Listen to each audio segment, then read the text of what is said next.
Oh, mas esse cara é um bípede. Quem deixou esse rastro é um dinossauro bípede. Esse é o início de um novo grupo de animais que começa a habitar a Terra? Os mamíferos? Ou não? Espera, eu vou pegar as luvas de boxe. Um minutinho. Posso pegar as luvas de boxe? Ali esqueci no carro, né?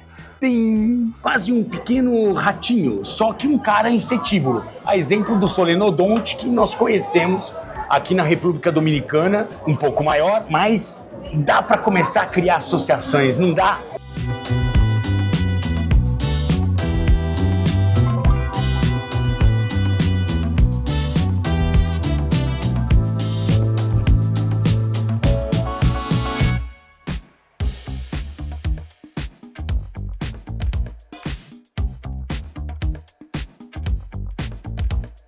Santa Maria é o polo, para você é a maior cidade da região, Isso, certo? Quando a gente fala em quarta colônia, a gente está falando do quê? É uma região com municípios menores, a maioria deles de imigrantes italianos, que se uniram para ter uma região um pouco maior e, digamos assim, funcionar mais adequadamente de maneira econômica, política, né? Então são esses municípios próximos de Santa Maria. E é aqui, nesses barrancos, que é onde toda essa história natural está pelo menos preservada. Isso, são essas as janelas que a gente vai ter para o passado aqui, né? Janelas para o passado. Pô, finalmente, olha, finalmente a gente está saindo um pouco aqui da academia, isso é importante para ir para campo, afinal é aqui, né?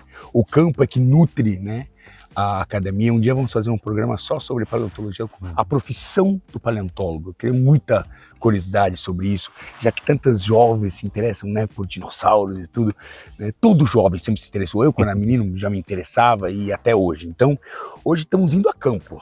Então vamos brincar um pouquinho em campo. Nós estamos onde nós estamos? Que sítio é esse?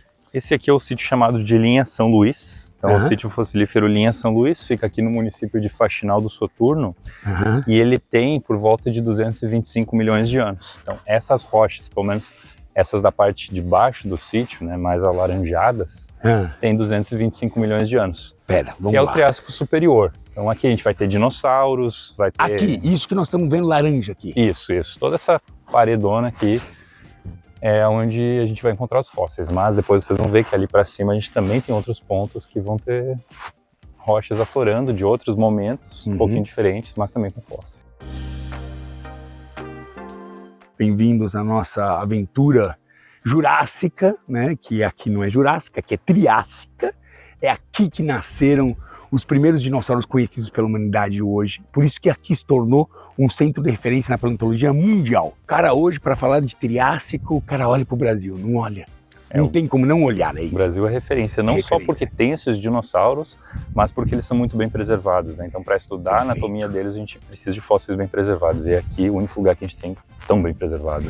E o Capa serviu como um guardião disso, porque senão todos esses fósseis iam embora, né, cara? Sim. Hoje estão, pelo menos estão aqui dentro de território brasileiro, enfim, estão sendo cuidados aqui.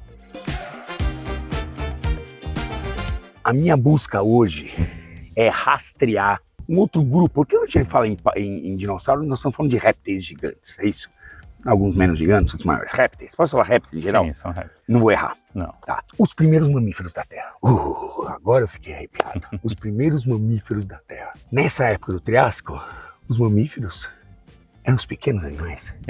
Esse grupo ele surge através de formas bem pequenas, né? Pareciam ratinhos, né, o tamanho deles. Então eram animaizinhos pequenininhos vivendo à sombra de dinossauros já imensos, né, perto deles. Nessa região a gente tem pegadas, é isso? Vamos começar achando essas pegadas dos caras grandes e depois a gente vai mergulhar falando sobre mamíferos. Já deixa o seu like, verifica se você está inscrito no canal. Estamos nessa série aqui promovida pelo Aventura Jurássica, nosso parceiro Balneário Camboriú, que não só traz o entretenimento, mas traz a ciência. E por isso que nós estamos aqui. O primeiro, que eu saiba, o único parque brasileiro que realmente leva a questão da ciência a sério. E é por isso que nós estamos aqui. E por isso que estamos nessa colaboração junto com o CAPA, junto com a Universidade Federal de Santa Maria, Rio Grande do Sul, para trilhar a história dos seres vivos do nosso planeta. Que começou, quando se fala em dinossauros e os primeiros seres vivos os primeiros vertebrados, posso colocar assim? Os precursores dos mamíferos, os primeiros dinossauros, né? Podemos falar que nós estamos num lugar onde é o berço do que nós temos mais antigo. Seria o berço dos ecossistemas modernos, assim.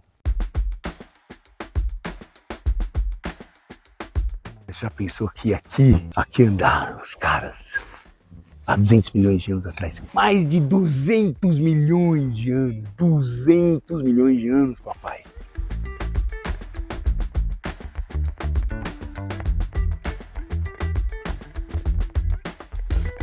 Como é que um cara descobre que aqui tem uma pegada? Então, essa aí foi, na verdade, havia uma outra mais pra frente que o pessoal encontrou anos atrás, quando isso aqui não tinha vegetação. Só que eles deixaram ela. E aí a gente pensou, não, vamos tirar para ela não estragar, que ela estava se estragando. E aí para tirar ela, a gente começou a escavar em volta. E no que a gente estava escavando em volta, né, porque essa parede vinha até aqui, ó. Agora criou mato.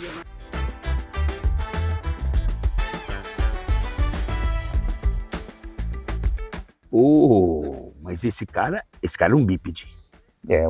Quem deixou esse rastro é um dinossauro bípede. Mas ela tá em uma rocha dura, né?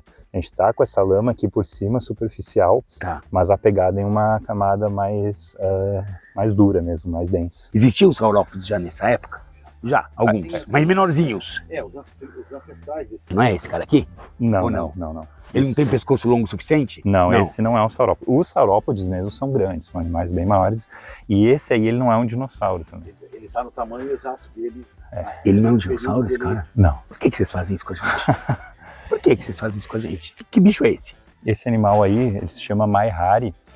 A princípio, ele pode ser um precursor dos pterossauros, os répteis voadores, ou estudos mais recentes, né, que a gente desenvolveu, indicam que ele poderia estar na linhagem que está relacionada com os crocodilos. O desafio para esse aqui é que para esse indivíduo a gente só tem o crânio. Essa reconstrução do corpo foi feita com base em outros animais próximos. Mas ele tinha esse tamanho? O tamanho, sim. E ele era do Triássico. Ele andou aqui, ó, assim, desse jeito. Era um carinha que vivia aqui. Ele vivia aqui, mas todos eram répteis. Esses aí, sim. Réptil. Surge um cara pequenininho, que é menor do que a pegada aqui. Esse grupo de caras que surgiram já não tem aspecto mais de réptil. Esse cara tem aspecto de réptil. Imagino que esses caras viviam no meio de caras, por exemplo, o cara que tem o dono dessa pegada, que tamanho tinha? Era um animal que chegava a atingir uns 7 metros de comprimento. 7 metros? 7 metros? De comprimento daí. De altura não. Mas ainda assim, uma cintura dele deveria ser mais ou menos dessa altura. Esse é um início de um novo grupo de animais que começam a habitar a Terra? Os mamíferos? Ou não? Espera, eu vou pegar as luvas de boxe. Um minutinho. Posso pegar as luvas de boxe? Ali esqueci no carro, né? Existia um cara aqui que foi era um grupo, né? Mas talvez o mais famoso é o tal do Brasilodon, não é isso? A gente está com o fóssil dele aqui, né? E esses animais são sinodontes, é o grupo de animal que vai dar origem aos mamíferos. E estudos recentes, né, do professor Cabreira. Quem é o professor Cabreira? O boxeador do outro lado do ringue. Você descreveu isso? Você encontrou e descreveu esse cara? Não. Brasilodon. Não esse, esse. O Brasilodon ele foi descoberto no início da década de 2000, que descreveram ele como um não mamífero. Descreveram ele como um sinodonte não mamaliano. O que é um sinodonte? Bom, os sinodontes são animais que hoje em dia são representados pelos mamíferos, mas no passado houveram outros grupos. Nós fomos os únicos pesquisadores do mundo a desenvolverem uma metodologia para examinar de forma direta a estrutura interna das dentições, não só dos dentes, mas das dentições, e fazer inferências a respeito do processo de substituição dentária desses animais. Esse é um crânio de Brasilodon. Com os dentes ali bem visíveis. Os dentes estão perfeitamente Os dentes que estão aqui que a gente está vendo aqui e a ponta da cauda para cá. Em 2022, nós apresentamos o primeiro trabalho de análise interna. Quando eu olho internamente, né, e eu pego vários compêndios de odontologia, e histologia e embriologia odontológica, não há qualquer diferença ou qualquer situação ambígua em relação à dentição presente em Brasilodon e que estivesse presente em outros mamíferos que surgiram depois e até atuais. com exceção do número de premolares. A gente pega um animal que nem o ornitorrinco. Ele desafia tudo aquilo que a gente imagina de um mamífero como sendo um sujeito. Por exemplo, o cara tem um bico de pato. Ele bota ovo. Que gato de bicho é esse para estar dentro desse mundo dos mamíferos? O que coloca ele como mamífero? Ele mama. Ele mama, exatamente. Quando são feitas análises dentárias de indivíduos jovens de ornitorrinco, fica claro que eles tinham as lâminas dentárias decídua e permanente. Elas apenas não se formaram. Os únicos elementos que se formaram são os molares, porque fazem parte da lâmina dentária anterior, dando espaço, na verdade, e tempo para a formação de um bico córneo. Para você, esse grupo de pequenos animaizinhos eram mamíferos. Para você. Eles eram mamíferos, porque quando nós observamos o esmalte da segunda dentição desse animal, nós encontramos um padrão mamaliano em todos os aspectos. Os mamíferos eram pequenos e os répteis eram grandes. E hoje em dia, os mamíferos são grandes e os répteis são pequenos. Podemos discordar disso, não? Não, viraram o jogo. Viraram o jogo. Graças a um oxigênio. Oxigênio e a um meteoro. A gente vai viajar daqui para mostrar um mamífero de 50 milhões de anos atrás que acharam que estava desaparecido. Esse gênero existe em 2 ilhas caribenhas, uma é Cuba, e eu estive na República Dominicana, atrás do Solenodonte, que é um dos gêneros do Solenodonte, existe lá. E é um bicho assim, extremamente diferente. Um pequeno mamífero, esse é mamífero, com dentes que eles não são dentes como a das serpentes, mas eles são dentes que, onde percorre por dentro uma substância tóxica, então eles podem ser mamíferos, de certa forma, peçonhentos, muito raros. Bora encontrar o Solenodonte. Ele parece um ratinho, só que ele é insetífero, ele não é um roedor. Espetáculo.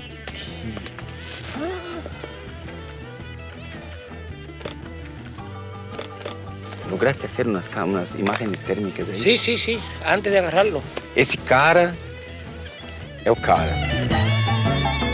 Os registros que o Nicolas conseguiu com a câmera térmica são muito valiosos.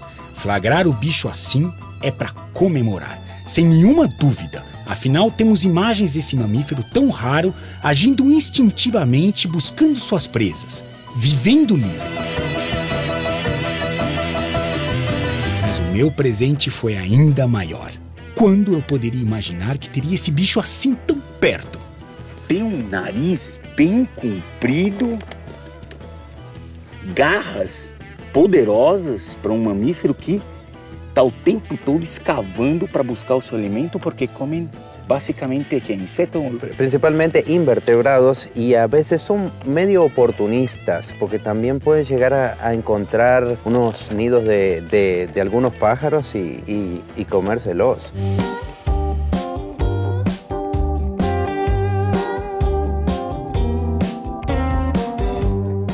Vamos lá para o Aventura Jurássica, então o ambiente está mais tranquilo lá, vamos embora, vem.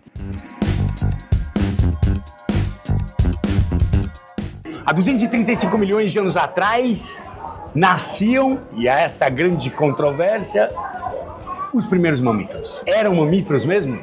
Eu confio no Sérgio Cabreira. O cara, é o paleontólogo das antigas e ele tem uma especialidade, sendo dentista, ele conhece a formação dos dentes dos mamíferos, que é diferente dos répteis, por exemplo. Esse cara aqui faz parte desse grupo, esse Brasilodonte ou Brasilodon. Ele é o cara que há 235 milhões de anos atrás nasceu no que hoje nós chamamos de Brasil, o sul do país, nessa 4ª colônia aqui. E dividiu o espaço com dinossauros, com grandes répteis, cara. Desse tamanhozinho, quase um pequeno ratinho, só que um cara insetívoro. A exemplo do Solenodonte que nós conhecemos aqui na República Dominicana, um pouco maior, mas dá para começar a criar associações, não dá para começar a imaginar. E é justamente aqui no Aventura Jurássica que a gente tem esse mundo de descobertas. Aqui é mais do que um entretenimento num parque de dinossauros. Aqui você tem fósseis, você tem réplicas, você tem, enfim, é uma experiência de conhecimento. Vem até a Aventura Jurássica enriqueça o seu conhecimento sobre a história do nosso planeta. A gente te espera aqui.